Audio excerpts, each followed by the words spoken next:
मुंबई के पास ठाणे से एक हैरान करने वाली खबर आई।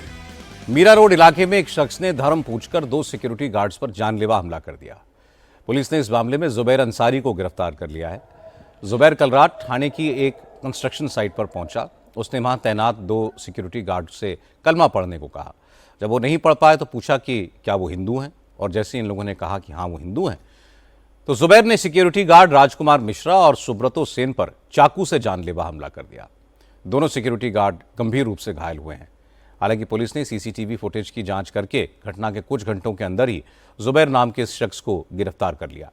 जांच से पता चला कि जुबैर अंसारी का परिवार अमेरिका में रहता है। वो खुद साइंस ग्रेजुएट है, अमेरिका में केमिस्ट्री पढ़ाता था। कुछ महीने पहले ही वो ठाणे आया था और किराए के मकान में रहने लगा। जुबैर की घर की तलाशी के दौरान कुछ आतंकी संगठन और आईसिस के दस्तावेज मिले हैं। कुछ नोट्स में लोन वुल्फ, जिहाद, गाजा ये शब्द भी लिखे हुए हैं। जैसे ही ठाणे में हुई इस घटना की खबर फैली तो बीजेपी के कार्यकर्ता मौके पर पहुंच गए। किरीट सोमैया ने कहा कि इस हमले को हल्के में नहीं लिया जाना चाहिए क्योंकि इसके पीछे कोई जिहादी नेटवर्क है। पूरे नया नगर में हिंदू लोगों को टारगेट किया जा रहा है, वार किया जाता है, धमकियां दी जाती है।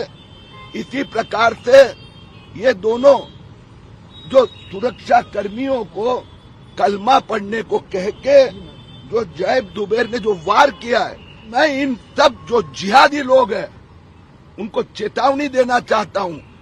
आपने देखा नासिक में कॉरपोरेट जिहाद, अपराधी कौन, दानिश और तौसीफ। अमरावती में कोचिंग क्लास जिहाद, आरोपी अयान अहमद। अग्रीपाड़ा में टेलीकम्युनिकेशन जिहाद, आरोपी अशरफ सिद्दीकी। घाटकोपर में छोटे बच्चियों के संबंध में जिहाद, आरोपी फिरोज इकबाल। और यहाँ पर जैद जुबैर, देवेंद्र फडणवीस सरकार, ये सब जिहादियों के पीछे, और इसके पीछे जो फंडिंग हो रहा है ये मालेगांव से ऑपरेट हो रहा है। मुंबई पुलिस ने अब इसकी जांच एटीएस को दे दी है। एटीएस ये पता लगाने की कोशिश कर रही है कि आरोपी ने यह हमला अकेले किया या इसके पीछे बाकी कोई नेटवर्क है। जुबैर अंसारी अमेरिका से अकेला भारत क्यों आया, पहले कुर्ला में और फिर नयानगर में क्यों रुका, इस बात की भी जांच हो रही है। महाराष्ट्र के मुख्यमंत्री देवेंद्र फडणवीस ने कहा कि अभी तक की जांच से ऐसा लग रहा है कि जुबैर अंसारी किसी नेटवर्क का हिस्सा नहीं है। वो सोशल मीडिया पर वीडियोज देखकर कट्टरपंथी बना है। हे जे प्रकरण आहे हे बघितलं तर सेल्फ रॅडिकलायझेशनचे प्रकरण आहे।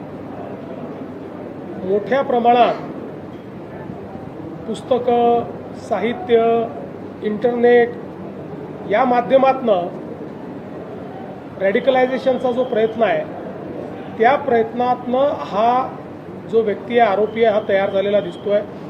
त्यामुळे याला केवळ काहीतरी आपल्याला जिहाद करायचा आहे आणि जिहाद करायचा म्हणजे इतर धर्मियांना मारायचं आहे। देवेंद्र फडणवीस कह रहे हैं कि यह सेल्फ रेडिकलाइजेशन का मामला है।